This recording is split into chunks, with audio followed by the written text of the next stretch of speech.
बिस्मिल्लाहिर्रहमानिर्रहीम, अस्सलाम वालेकुम जी। मैं नजमुल हसन बाजवा हूं। नाज़रीन कराम, बड़े लंबे अरसे के बाद काजी फायज ईसा से जो एक्सपेक्टेड था, जो काजी फायज ईसा साहब के आने से पहले हवा बनाई जा रही थी, जो काजी फायज ईसा साहब को समझा जा रहा था कि उनकी अदालतों से अनएक्सपेक्टेड सरप्राइज आएंगे, अभी तक तो ऐसा कुछ नहीं हुआ था, लेकिन आज उसकी पहली झलक हमें देखने को मिली है। आज एक अनएक्सपेक्टेडली एक बड़ी चीज हुई है और यूं समझिए कि जो नवाज शरीफ साहब को रियासत की कोशिश है उनको फेवरेट बच्चा बनाने की, जो नवाज शरीफ साहब को कोशिश है कि उनके कहे बगैर उनको हर किस्म का रिलीफ देने की, उनको वीवीआईपी प्रोटोकॉल में पाकिस्तान लाने की, उनको जमानतें मिलने की, जिस तरह से उन्हें आज जमानतें मिली हैं, समझिए अगर ये काम हो गया तो ये सारी की सारी चीजें जो है ना वो फारिग हैं। और ये यकीनी तौर पर इमरान खान के लिए आज काजी ईसा की अदालत से यकीनी तौर पर यह बड़ी खुशखबरी है। अल्लाह करे काजी ईसा साहब ने जो कहा है, जिस तरह से कहा है, उसी तरीके से उसको वो एग्जीक्यूट भी कर दे। तो काजी ईसा साहब की अदालत से आज क्या बड़ा सरप्राइज आया, और इसे इमरान खान के लिए मैं खुशखबरी क्यों कह रहा हूं, या फिर मैं ये क्यों कह रहा हूं कि जो भी नवाज शरीफ साहब को आज जमानतें मिली हैं, जिस तरह से उन्हें वीवीआईपी प्रोटोकॉल देकर जमानतें दी गई हैं, ये सारी की सारी आपको फिर फारिग होती नजर आएंगी। इनका फिर असल मकसद जो है वो फौत हो जाएगा। ये सारी चीजें मैं आपके सामने रख देता हूं, लेकिन सबसे पहले आप ये देखिए कि आज किस तरह से काजी ईसा साहब की अदालत का फैसला देखने से पहले, या काजी ईसा साहब की अदालत से आए सरप्राइज को जानने से पहले आप ये देख लीजिएगा कि आज नवाज शरीफ साहब को कैसे फेवरेट चाइल्ड, कानून का लाडला बच्चा बनाकर जो है ना वो पेश किया गया है। पिछले 3 साल हम ये सुनते रहे, हमें जो है ना वो सुनने को मिलता रहा, ये कहा जाता रहा इमरान खान लाडला है, इमरान खान लाडला है, इमरान खान लाडला है। नाज़रीन किराम, असल लाडला कौन है वो आज आपने देख लिया। वो आज आपने जज मोहम्मद बशीर साहब की अदालत में भी देख लिया, और वो आज आपने जस्टिस आमिर फारूक साहब की अदालत के अंदर भी देख लिया। आप हैरान होंगे कि आज जब पहला रिलीफ नवाज शरीफ साहब को मिला तो वो मोहम्मद बशीर साहब की अदालत से मिला, जिसमें तोशाखाना और मुख्तलिफ केसेस के अंदर जो है ना वो नवाज शरीफ साहब के जो है वो नाकाबिले जमानत वारंट निकले हुए थे। यानी कि आम केसेस में होना यह था कि अगर नवाज शरीफ साहब की जगह कोई और होता तो जज मोहम्मद बशीर साहब की अदालत से जो वारंट जारी हुए थे उसी के ऊपर नवाज शरीफ साहब को फौरी गिरफ्तार करके जो है ना वो लेकर आया जाता। अब लेकिन यहां पर क्या हुआ, नाज़रीन किराम, जज मोहम्मद बशीर साहब की हमशीरा कल वफात पा गई थी। जज मोहम्मद बशीर साहब की तबीयत बजाते खुद भी नासाज थी, वो मास्क लगाकर अदालत आ रहे थे, लेकिन आज वो किसी भी तरह से वो अदालत में पहुंचे। एक तरफ आप देखिए कि इमरान खान की जमानतों पर जो लगी आज कॉज लिस्ट है वो कैंसिल हो जाती है, जबकि दूसरी जानिब जज साहब जो है ना वो कल उनकी हमशीरा की जो है वो वफात होती है, उनकी अपनी तबीयत नासाज होती है, लेकिन वो किसी भी तरीके से अदालत पहुंचते हैं। और फिर थोड़ी सी समाअत हुई, मतलब थोड़ी सी देर के लिए समाअत हुई। जज मोहम्मद बशीर साहब की अदालत के अंदर जो है ना वो मौक़िफ़ पेश किया गया। नैब के प्रोसिक्यूटर भी जो है वो उन्होंने भी मौक़िफ़ पेश किया, उन्हें भी कोई एतराज़ नहीं है, किसी किस्म का कोई एतराज़ नहीं है। और फिर जो है ना वो वहाँ से जो जज मोहम्मद बशीर साहब हैं उन्होंने नवाज शरीफ साहब को बिल्कुल आने की इजाज़त दे दी, और उन्हें आप यूँ समझिए कि उन्हें आने के लिए ग्रीन सिग्नल दे दिया। अब यहाँ से ये फैसला हुआ और उसके फौरी बाद नाज़रीन किराम जस्टिस आमिर फारूक साहब की अदालत में, जहां पर जस्टिस मियां गुल हसन औरंगजेब और जस्टिस आमिर फारूक साहब ने कल जो है ना वो जिस केस को सुना था, कल सदीक जान ने जो रिपोर्ट किया वो 620 सेकंड की समाअत थी, आज वो 418 सेकंड की समाअत, यानी कि कल से भी छोटी समाअत हुई। ना फैसला महफूज हुआ, ना वो लंबे अरसे तक महफूज रहा, बल्कि फौरी तौर पर फैसला लगा, यानी कि बेंच बैठा और उन्होंने कहा हाँ जी क्या नैब का मौक़िफ़ वही है जो कल मौक़िफ़ था। उन्होंने कहा जी बिल्कुल वही है।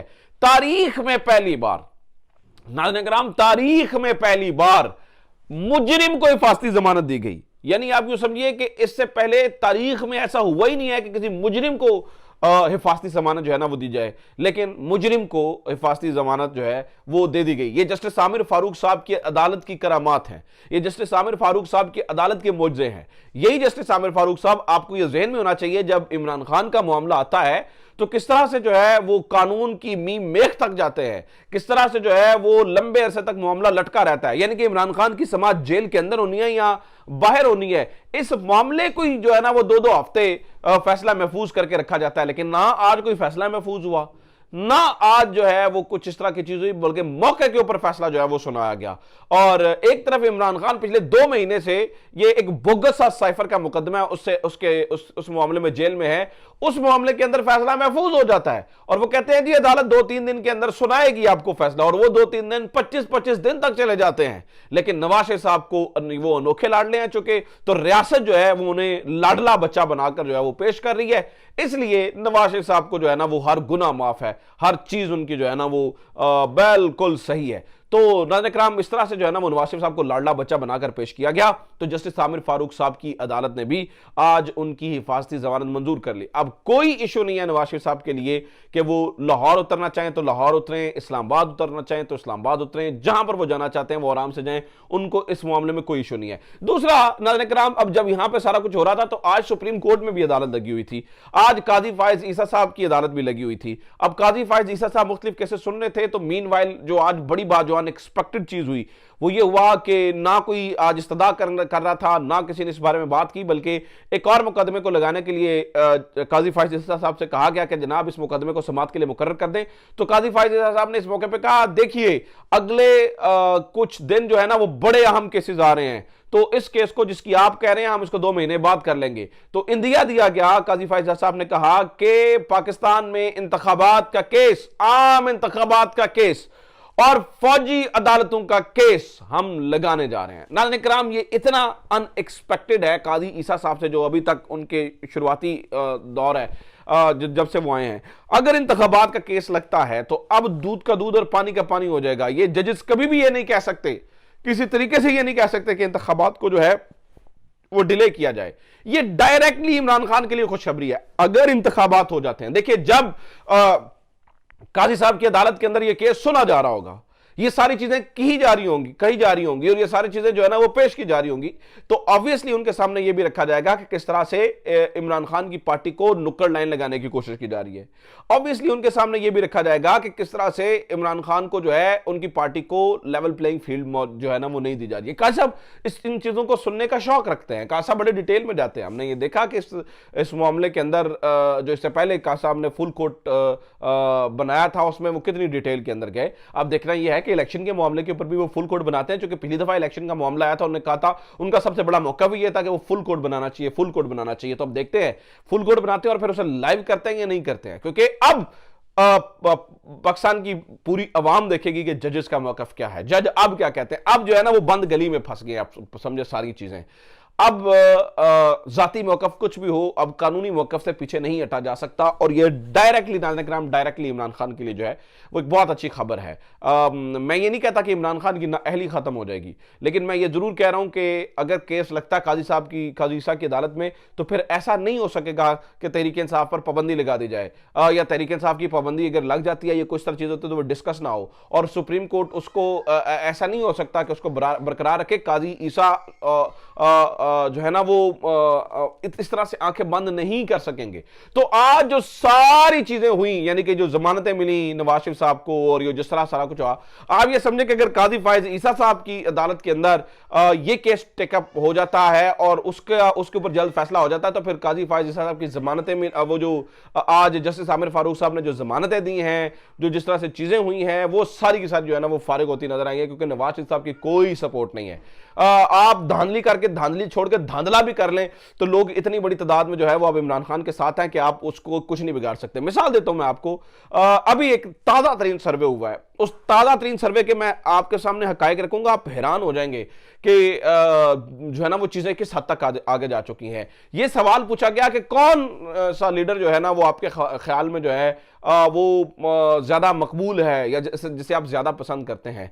62% पाकिस्तानियों ने कहा, लाहौरियों ने कहा खासतौर पर, कि हमारा जो फेवरेट लीडर है वो इमरान खान है। नवाज शरीफ, मरियम नवाज, शहबाज शरीफ, इन तीनों को मिलाकर नवाज शरीफ, मरियम नवाज और शहबाज शरीफ, इन तीनों को मिलाकर 21% लोगों ने इनके हक में राय दी।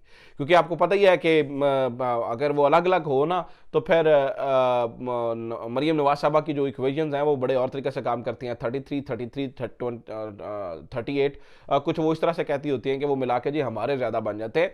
हालांकि जो है वो अब एक फेयर किस्म का जो है ना वो सर्वे हुआ है, उस सर्वे ने होश उड़ा के रखा हुआ है। नाज़रीन, 61 या 62% एक बहुत बड़ा नंबर होता है। इसका मतलब ये होता है कि आधे से भी ज्यादा लोग, इसका मतलब होता है कि अब मामला 2/3 की तरफ नहीं जा रहा बल्कि 3/4 की तरफ जो है ना वो जाता हुआ नजर आ रहा है। अब 2/3 की तरफ मामला नहीं जा रहा, अब 3/4 की तरफ जाता हुआ नजर आ रहा है। और वैसे भी खबरें ये हैं कि तहरीक इंसाफ से जो है ना वो मेल मुलाकातों का आगाज हो चुका है।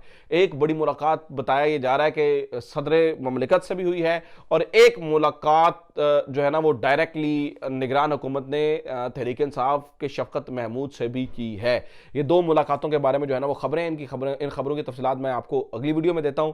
अब तक जो है ना वो जो काजी साहब की अदालत से जो अच्छी खबर है वो मैंने आप तक पहुंचा दी है। बाकी जिस तरह से नवाज शरीफ साहब को लड़ला बच्चा बनाकर पेश किया जा रहा है उसकी तफसीलात भी मैंने आपके सामने रखनी है। अपना ख्याल रखें। खुदा हाफिज़। पाकिस्तान जिंदाबाद।